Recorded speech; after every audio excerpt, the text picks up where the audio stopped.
Hello everyone, my name is Lisa Phillips. I am a real estate investor, travel blogger. I am now renting out my rooms, and with that money, instead of working, I'm traveling around the world, and I teach other people either through real estate investments or through leveling up spiritually how to do that. So this is my blog that I'm doing on Single Mom Fun and Travel, where I just talk about language immersion, really upwardly mobile women who are teaching their kids or trying to class elevate to a higher level, and what that means to do it, and what moves you have to make to do it, and how you have to start thinking strategically and outside the box to get there. So I wanted to start this about how I handled all the negative reactions to being an American when I traveled overseas. I have an extensive European travel schedule this year, and I've already felt it a little bit. And I want to talk about it because I'm actually a really proud American.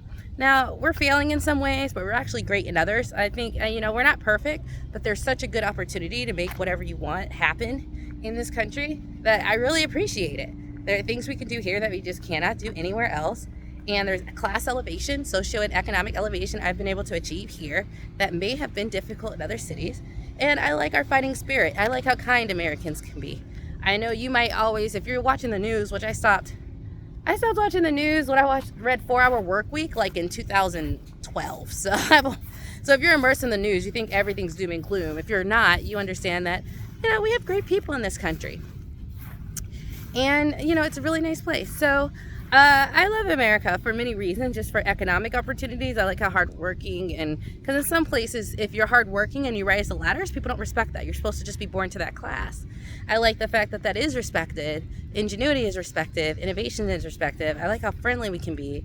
And I also like our fighting spirit, because if there is a good fight, we are willing to do the fight, even at great, great consequence and sacrifice to ourselves.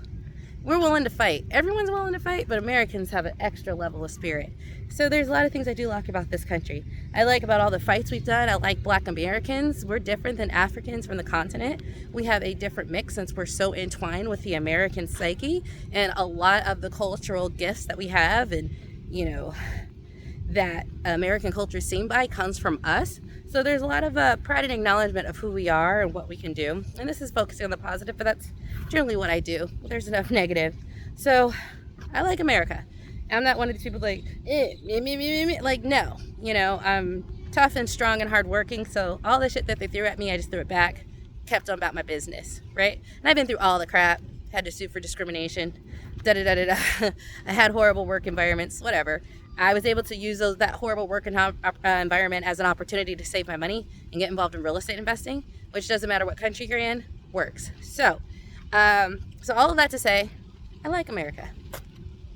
We're not perfect, but beautiful land, beautiful country. I've been helped so many times by strangers on the streets, I can't even count. So I know we actually are very kind of beautiful people for all the crazy and violent people we have. And so what you have to understand is every country has good and bad, but that's it. So we're America. We're America, and we belong to one of the most powerful governments in the world. And when I go overseas, what I find is people don't understand what it means to belong to the most powerful country in the world. And I'm having this reaction towards me, depending on the class of the person. I'm going to talk about that, of, oh, America sucks. And I just want to talk about how I've been responding to it.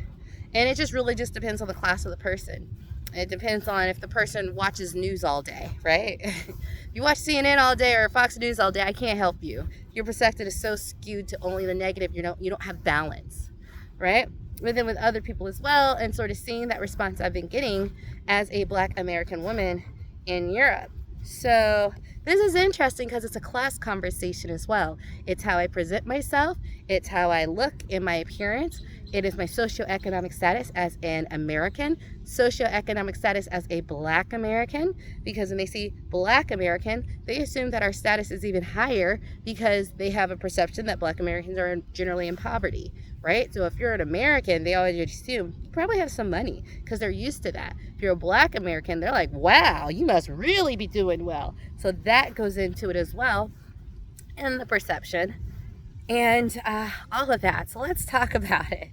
So the one thing I've been telling people who are like, oh my gosh, So one of the conversations I had in the last 2 weeks was, I'm going to tell you with the guy who's classy, who had issues with the U.S. and we were discussing it. I'm going to tell you about an issue, who I was talking to, who was very low emotional intelligence, just a know-it-all, and how he did it. So let's talk about this one. Like, I couldn't really respond to the low class one because what? Like, I think in like a 5-minute conversation, gosh, I don't know. He was Scottish. I don't know if they're known for being the classiest people on the continent, right? Actually, the opposite. But so within 5 minutes, he's like, "Oh my God, Americans, you need to feed the homeless and house the homeless." And I'm like, chill, all right?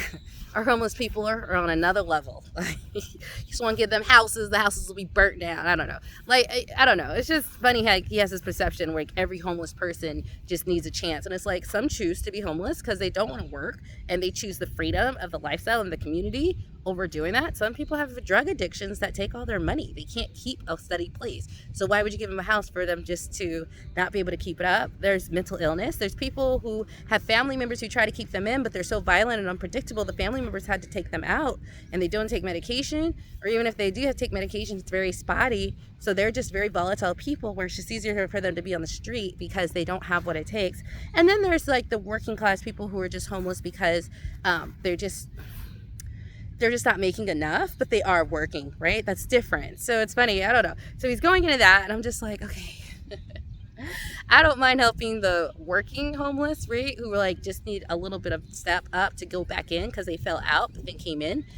Although honestly, a lot of those people figure it out. They might live in their car for a year or with family members or moved house to house. But honestly, I do find that those people who are there temporarily don't stay there. It's the people with the very, very severe issues who stay multi-decade homeless.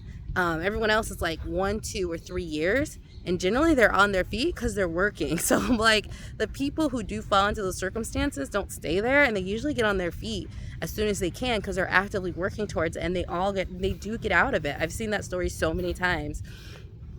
Right? And there's also a level of conversations about responsibility, and it's usually single mothers who are in that position, single mothers who procreated with the wrong men, which has very severe economic and poverty consciousness. But sorry, I'm like a real estate investor. So I'm always talking like you can't just talk about housing with me without going into the nuances, because people just sound so silly, and it's just like, y'all are like, get a life or go hang out with homeless people and talk to them about the situation. But yeah, so the low class, this is the guy who's just like, so within a moment he's like, America needs to help and you guys think you're the center of the world. And it's just like, there wasn't much I could say because every single thing out of his mouth was like, America bad. And I'm like, America has bad, but we also have greatness, right? And like at the end of the day, it was him and another guy who was like Romanian and Italian or something that were just like, oh, this country's bad and Germany's bad and America's bad, where like you really can't reason with them.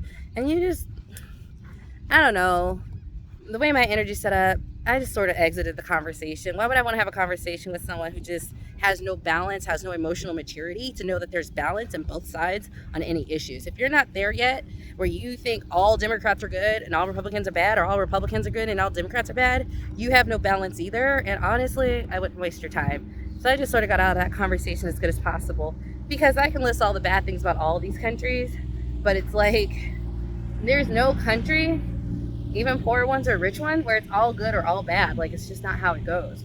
So that was one of the things. But I mean, that was just so ignorant. That was like when I speak to someone here and they just watch the news all the time and they're like, you didn't get the vaccine, you idiot. And I'm like, you really need to stop watching the news all the time and understand that people have free will and free choice, and we didn't all make your choice, and it doesn't mean our lives happy. And I don't have myocarditis, so and I'm not coming up with all these random illnesses.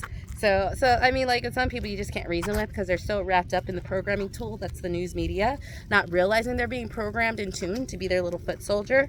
And so there's that. But I did have a more elevated conversation with a classier French person.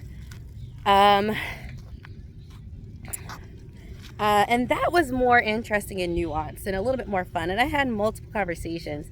So I want to talk about, I had a 3-hour train trip from a port city in the French Riviera to Nice and Monaco. I happened to sit next to this guy. And we were just talking about French in America, and another with my tango instructor. And like some of the observations. So with them and others, it was just a little bit more subtle. It wasn't, oh, all America's bad. It was just like, well, a little of the superiority would come out though. And it kept starting with air conditioning because I'm just like, why don't you guys do air conditioning? Like, yeah, they're like, it's bad for the environment. I had 5 different people tell me how bad it is for the environment and your health. And I'm like, no, it's not. Like, it's fine. Like, y'all are going way too far with this. But, so it started with that, and that's when it would start coming out. But I just wanted to tell you my response to that, one of the things we started talking about, well, we looked up the information on Google and found that, like, air conditioning only, like, as far as the environment's concerned, only deals with, like, 5% totally globally of the air quality, pollution issue. So that's not a place to start on fixing the issue. And we got it to carbon monoxide from cars, or what's 25%, right? So I'm like, so now that we got the data, and you think you guys are so ethnic, like, that's not, like, I can say America, we can do some things better, but we aren't doing everything wrong. And what I was trying to explain to him was that when people were poor and came over to this country, they had so much abundance that they made the big streets, they made the big houses, and they had their own houses, just like little kings did. And they went away from, like, multiple families living in one house to having a big house and big land and big streets. So you needed cars to get everywhere, or buggies. But you had the land to do it, and people were taking their land. And you just need to understand, they came from poverty. So you have the land of abundance, and yes, it was abundance. You're going to take as much as you can. It's just a natural human reaction. You're not a bad person.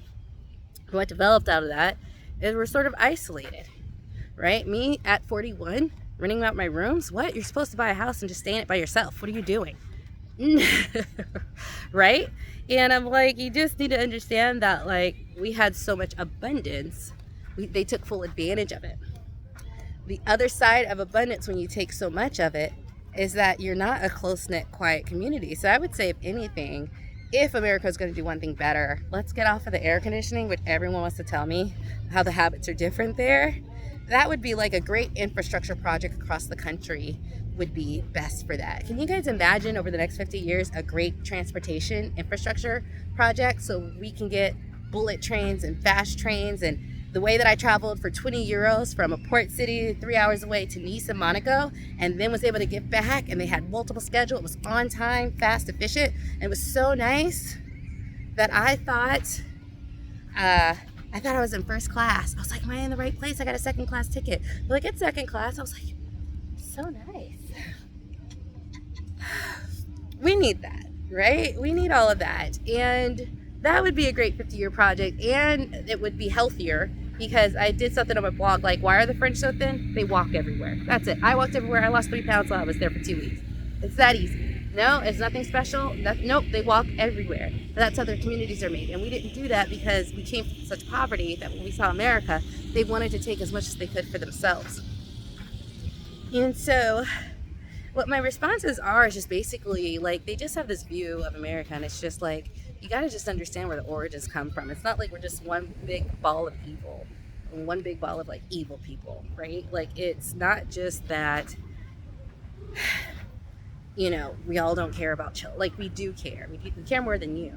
But I was also trying to explain to someone the power dynamics. Like, when you're born into one of the most powerful country in the world, well, what does that mean? Well, it means if the powers that be want things to be a certain way, it is very, very, very, very hard to go against that. That's what it means to be part of the most powerful country in the world. So if you're part of the most powerful country in the world and you're going along with their assignment, you're fine. You ever try to stop this beast? How long have we been trying to clean up politics, right? How long have we been trying to get an infrastructure project? And the funny thing is, do you think the powers that be that have a certain system, do you think we are more biddable and easily to control if we're isolated, we don't know our neighbors, and we're in our big houses by ourselves, and we can't travel, and we don't walk, and we're sick because we don't walk, right? And we're obese because of bad food? Who's easier to control? So when you belong to the most powerful country in the world, I was explaining to them, they have very strict agendas on maintaining that power, which is controlling its people. Now, the powers that be also know that we're very powerful people, and that we fight, and we fight hard, and we fight to the death. So in doing that, guess what powers that be also do for this very powerful country against its own citizens? It doesn't do things in our faces anymore. It did it behind our backs. More goes on behind our backs than what goes on right in our faces, because they know if it's particularly really bad, we will directly fight. They know that about us. And what I was trying to relate to them, when you also live in the most powerful country in the world, you can be the best person. But finding the most powerful country in the world to get change when they don't want that change because they like the power they wield over people isn't something you just do. This isn't some fly-by-night government that can just shut down. Ukrainian government shut down. This Eastern Europe government shut down. Iceland, they replaced the whole legislature. Those countries don't have the power the U.S. does. So I was just trying to relate to them that what you don't see is that for every environmentalist you have in France, we have 20 more in the U.S. who are working so hard to make life better, okay? For every person who cares about climate change in your country, we have 50 more who do here and are doing the work. However, when you're part of the most powerful country in the world, you don't just change it without being extremely unified. You don't just change it about being extremely committed. And you don't just box something that has spent loads of money on the media, loads of money, they even have people infiltrate your movement. You don't go up against something and just win. And that's what I was trying to tell them. We have people who are environmentalists more hardcore than you. I donated to the Sea Shepherd for the last 11 years. They were whale watchers. Most of those people who started the organization, who were killing themselves to stop whale hunters, willing to die for it, went to jail for it, American. So so we have people who care and are willing to do the work. But we're such a big machine, and we're part of the most powerful country in the world, and a powerful system that likes controlling us, that it is not easy to buck this trend. So yes, with a 50-year infrastructure to give us super fast rail, bus, and an infrastructure system so that we can be more walkable, get to places easier and more affordable, be the most amazing thing for the health and wellness of America, as well as reduce pollution? Absolutely. Do the powers be want us that healthy and happy and not as fearful and not as easy to control? No. Right? And so I was just trying to explain the moves that you make. There's humanity moves, and then there's power moves. From your little surface of France and England, I think England people understand a little bit better, or even Spain. You guys look with judgment about some of our actions, but it's just, I get it, but there's a power that we have that you guys don't. And interestingly enough, they are very ruthless and savage in keeping that power, right? So if some of the ruthless and savage things in keeping that power is making really food that makes you really sort of fuzzy-eyed and obese and slightly sick but not too sick, and the food supply really cheap and the good food really expensive, there's a incentive to do that if they can control you, right? And I'm like, this is very subtle, but you have to understand power to one of the most powerful countries in the entire globe, okay, isn't just power overseas, it's power within, and you don't just wrestle that away. So they have their motives, and they're very good at infiltrating, being subservient, making things look like, oh yeah, eating the food pyramid. The USDA said this vaccine was good. The USDA said, what did they say? Oh, eating carbs all day is great, right? Make that the basic of your food pyramid. It's not. We know it's inflammatory. It's a very recent part of our evolution, but didn't they push it on everyone with authority as if they cared about you, right? So I was just telling him, and I think he sort of started to see, when dealing with the most powerful country in the world, how do you think it deals with its citizens?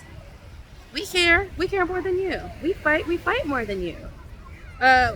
Not everyone, but enough. I mean, you've all met enough people who are environmentalists. You've all met people who are anti-gun activists, although I don't really believe in that, but I'm just saying the passion is there, the work is there. We've all met them. So we know that we have people going just as hard for change as anyone in your country. But what you're not seeing is your country isn't as ruthless in maintaining power as our country is. And so when you have a country that is as ruthless and as slick in maintaining power as our country has done globally, even if we are doing the work, they're not going to let you see it. It's very subtle and very slick. So I was just trying to give them perspective. Like, we're not a whole bunch of terrible people. We had a poverty mindset. We got here, and so we went to overabundance and get as much as I can mindset because I came from nothing. And then, as a Black American, we have our own experiences in addition to that American experience. And so that one, at least, I think I got them to go down, because they get a little fighty that you guys, and they get a little antsy because they're like, you're the most powerful, you should be better. And we are the most powerful, and I would like us to be better as well. But I was also you need to also caveat it. They're the most powerful country in the world for a reason. And when you're powerful like that, you don't just let shit happen, right? Like, it's very insidious. Like, when you're a powerful country or system and government like that, the system and the machine knows what it's doing. And what they're going to do and implement in a very subtle way, right? They're not in our faces because they know we fight. Is maybe this is good for us, but they're not going to do it because that will take some of their power away and controlling and manipulating us with fear. That's their biggest tactic. Government just means govern and mint is mind. Govern, control the mind, right? And we belong to the most powerful one. So, in the world, with a high level of ruthlessness. The kind of ruthlessness where if they have a Black Panther party, they send in a black agent to infiltrate it and bring it down, right? Get someone hooked on drugs. Like, it's slimy and it's greasy, but that's how you become the most powerful country in the world. And so I was just saying, so just understand, like, we work just as hard as everyone else individually, but you don't see it because it's a big country and it's 333 million. So if 100 million are working really hard, sometimes you don't see that. You just focus on a school shooting, which is very sad and tragic. So it's very complex. I was also saying, like, do Americans want to lose that status? Because at the end of the day, I can go to all these different countries as an American because of that power they wield. And this was the interesting part for me, just philosophically. I haven't really seen people who are really powerful maintain power without a level of savagery and ruthlessness. So on one hand, I was talking about the war in Afghanistan. And I'm like, there was a war in Afghanistan because of this issue, and a lot of people disagreed. However, we haven't had another attack because they know if they do, we will send people into your country for 20 years and devastate it. And you're like, that's wrong. But if you're looking at it from a power viewpoint, well, that's what you do. And ain't none of those MFers messing with us. We will destroy your whole family and your whole life for 20 years. And you can say what you want, but the message got across loud and clear, right? Loud and clear. And so saying you have to look at it through two eyes. The two eyes of power and the eyes of humanity. They're not the same. I'm just going over this myself, so I haven't gotten to a place where I was like, do I want to lose power? Do I want to lose our standing?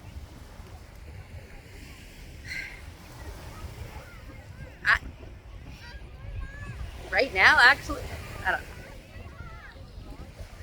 I haven't really came to a conclusion. Right now, I'm leaning towards I got to get more information on what changes if we lost this grip. If we lost the ruthlessness and savagery. Who would take its place? Are those people better? Because when I saw the EU during the pandemic, I didn't like how they handled it. So are they better? Do I want them in charge more than I want this in charge? Right? Because in a power vacuum, is it going to be China or Russia? Because I don't want Chinese and how they do it. There's a lot of things I admire about their culture, but I don't want them running things. So in a power vacuum, someone else takes this place. And right now, that someone's Russia or China. Okay? And maybe there's some of you guys who are like, I'd rather Russia and China be the number one power person. But Chinese can be really ruthless too. I just think Americans are just better at it and more subtle. So I remember we finally got to this level of conversation. I got to get them to finally understand that it doesn't matter what country, and this was with the French guy too. It doesn't matter what country you're in. There's going to be good and bad. There's going to be people who's like, I can't do anything. There's going to be people who are trying their hardest to do things and they accomplish it. right? So in every country, you're going to have that. So it doesn't matter. I don't know. It doesn't matter. Like, some places are more oppressive than others, but there's good and bad and opportunities within all, right? As some people said, sometimes you go to the poorest countries like the Philippines, you have the happiest people, but they're poor. Sometimes because you're poor, you're happy. I was poor but happy. I don't know. It does work sometimes because then you rely on people for your needs, not things. You're not buying new things, you get them secondhand or from a friend. And you literally have everything you need, if not everything you want. Right? So I'm just saying there's good and bad even in poor countries, because sometimes you get best, the most purest hearted people you can find. And sometimes the least violent. So I'm just saying there's balance and perspective on all of it. There's good and bad in everywhere. But as far as the power conversation goes, do Americans want to be the least powerful and have China and Russia take that place? Do they want the needs of that country being dictated and coming over here and subverting our culture because their culture is the one in power and they want that culture subverted? Is Russia better? Because Russia and China is working together for as long as they need to. But in a power vacuum, right? Someone's going to take its place. You know? The U.S. power is the devil I know. I mean, just being real honest, it's just the devil I know. Right? But maybe there's open for change. So I just wanted to give that perspective. For the most part, it just really dealt with the class of the person. I find the lower the class, the more like ignorant it was, thinking every 333 million people were all horrible people and dumb and uneducated. Right? Which is ignorant. Like, that's, I don't care what country you're from. That's just not the case. But then when I got to people with more class and intelligence and emotional maturity, we had really great conversations. And my goal wasn't to convince them of anything. My goal is just to explain to them the nuanced situation Americans are in. Not only dealing with survival as you are, but with a very powerful government that has an agenda. But one of the most powerful governments and ruthless governments and savage governments in the world. But they do it with a smile on their face because they know they can't be open about it. It's not easy to always be just so discerning. Sometimes you just want to go to work and live, right? Not try to figure out the master plan. And there's always a master plan in this country.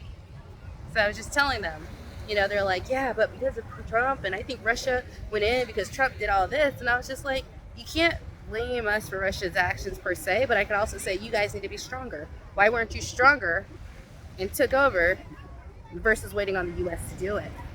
Because the American people, we are getting tired. We are waking up. We're just sort of done. Not every American sees the power play. They just see the results and sometimes the lack of humanity. But, you know, it's in a vacuum, right? In a vacuum.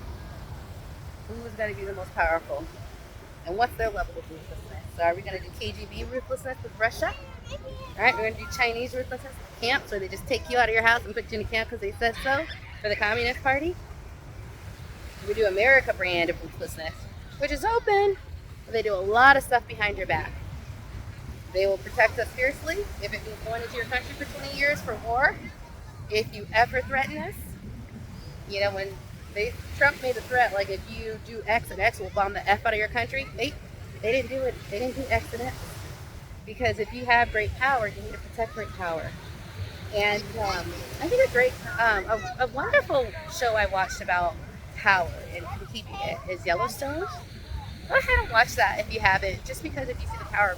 How did this man retain it for 7 generations and it displayed, well, you had to get dirty. You had to take people out. You had to play politics. Right? You had to not anger the natives. You also had to work with the natives. So I just think it was really good about power and how you manage that. But yeah, so there's 2 conversations that people are mixing up, I think. So when I talk about and here's the deal.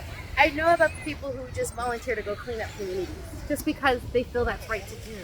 Right? We have millions of people who do that. We have millions of people who are advocating and volunteering and helping kids.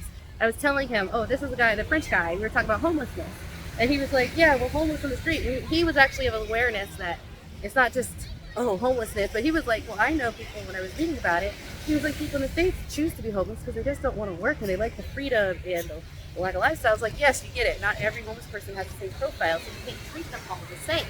You can't treat a homeless drug addict the same as a homeless mentally ill person, the same as a working homeless person, same as a person who does it by choice because they're like, yeah, no, it's good, I hang out. And then I was telling him, because the state's not there, he was aware enough to know that because the state's not there like they are in France to sit there and pick you up. I was like, for those homeless people in every single city, there are people who just decided out of their own kindness of their heart to go and just pass out food, to go get haircuts, to go just give showers. There's churches who decided out of the kindness of their heart to donate free a ministry where they can get food. So even though there might not be any state-sponsored stuff, these people who are homeless, they have a network of people who just decided to naturally give on how to get all their needs met so they can survive. I was like, so you don't see that story. And I know those stories, so I'm going to tell you.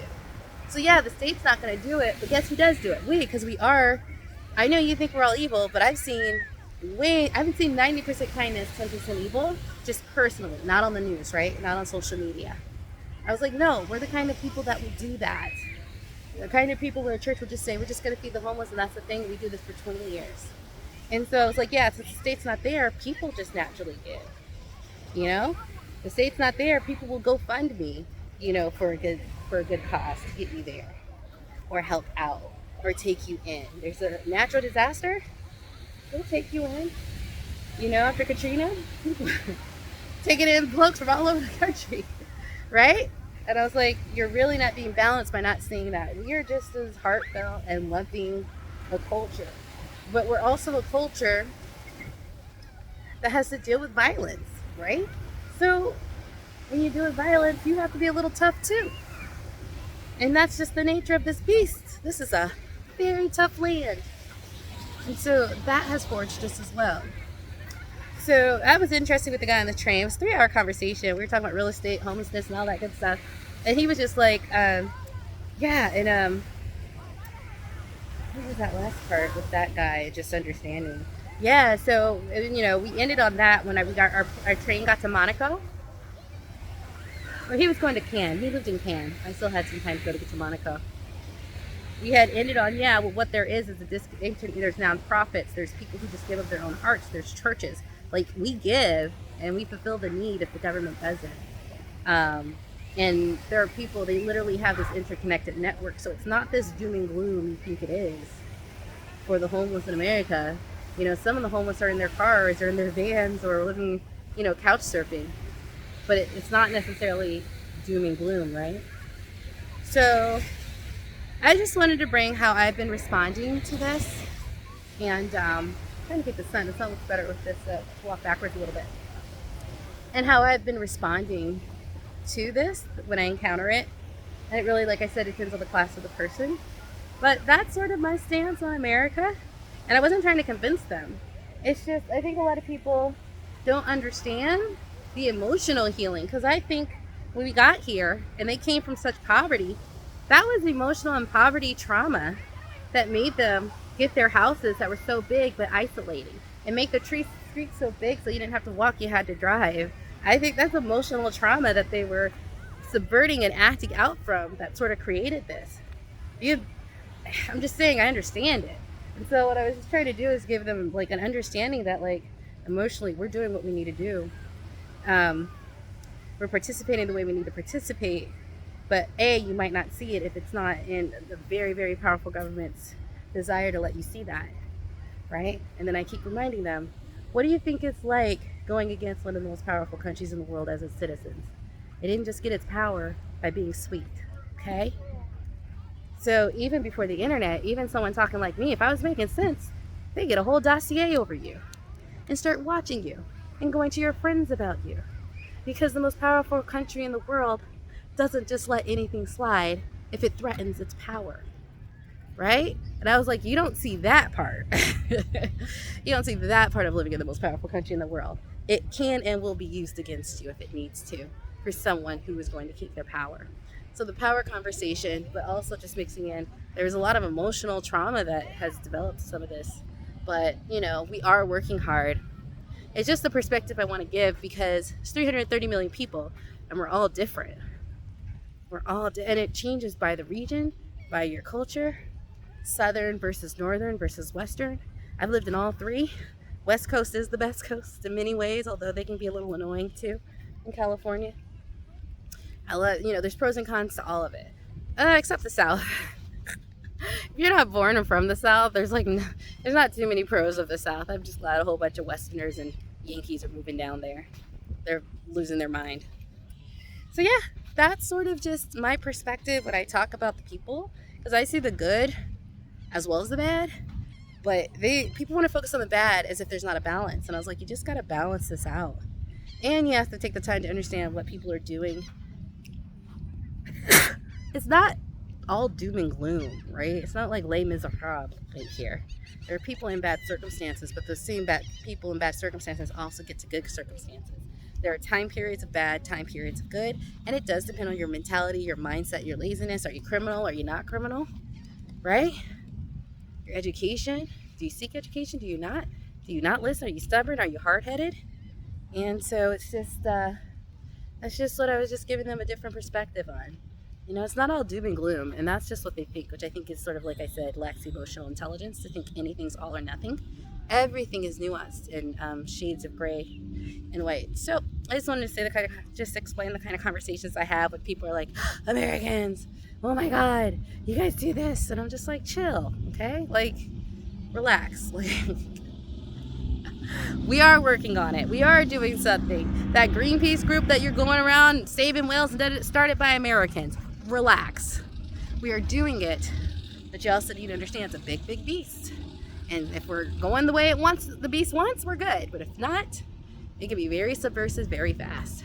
All right, just hope this was an interesting conversation of like that perception that can be negative, but like if you're able to look at both the positive and negative, you can bring some insight and perspective when you travel. And even they were just a little surprised to just hear that conversation that was a little bit more nuanced. So hope this just gave you some perspective on how I handle it. And like I said, if they're real low class, I'm not going to sit here and hear you rant about how the U.S. is all negative, because it's not. And if it is for you, you need to look at yourself, because there's no situation, no country that's all negative. It just isn't. Even the crazy ones.